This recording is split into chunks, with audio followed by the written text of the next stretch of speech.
When I started to present, I was pretty boring. I would, like everybody else, prepare my pages and pages of notes. I would start reading them. I would be frightened of losing my place, of saying the wrong word, of the papers showing that I was nervous. So everything about my presentations was, if you like, the category of what not to do. And as I began to develop the mind map, I was thinking, what is it that I'm trying to do in a presentation? In a presentation, I'm trying to communicate. I'm trying to get a point across. I'm trying to have that point memorable, both instantaneously at the moment of the communication and as time goes on. And I realized that my notes, my standard speech notes, were obliging me to read what I was saying, i.e.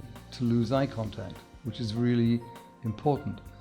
They were making me speak in a manner which was not the way in which I would normally speak, because I was having to read grammatical sentences, and none of us think in grammatical sentences. We think in images and connections, and then we put the words and the phrases and the gestures around those.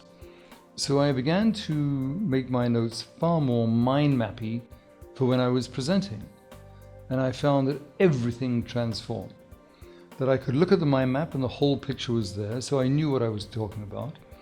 That even if I went away from my mind map and got momentarily lost, I could just come back and there it all was. And there's a law that one key idea, one key word, one key image in a presentation is equivalent to at least a minute.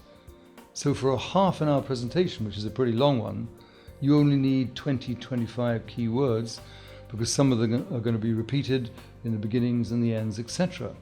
So the mind map suddenly became this freedom device. I could look at the mind map instantaneously, and it would be there for another minute, 2, 3 of my conversations. I could move around the stage. I was not trapped in grammar. I could actually think while I was talking. I wasn't just a robot repeating what was on this linear page. I was thinking. And even if I suddenly had a new thought and wasn't quite sure about it, I could pause with the audience and say, hold on a minute, I've just had a new thought. Let me think about it and then I'll give it to you. And of course, to see a speaker thinking is unfortunately a fairly rare experience. And so they don't stop thinking or stop paying attention, stop concentrating.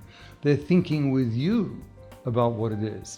So the mind map gives you freedom to move, freedom to make eye contact, freedom to think, and the ultimate freedom, the freedom to be yourself. The mind map is a freedom-giving device.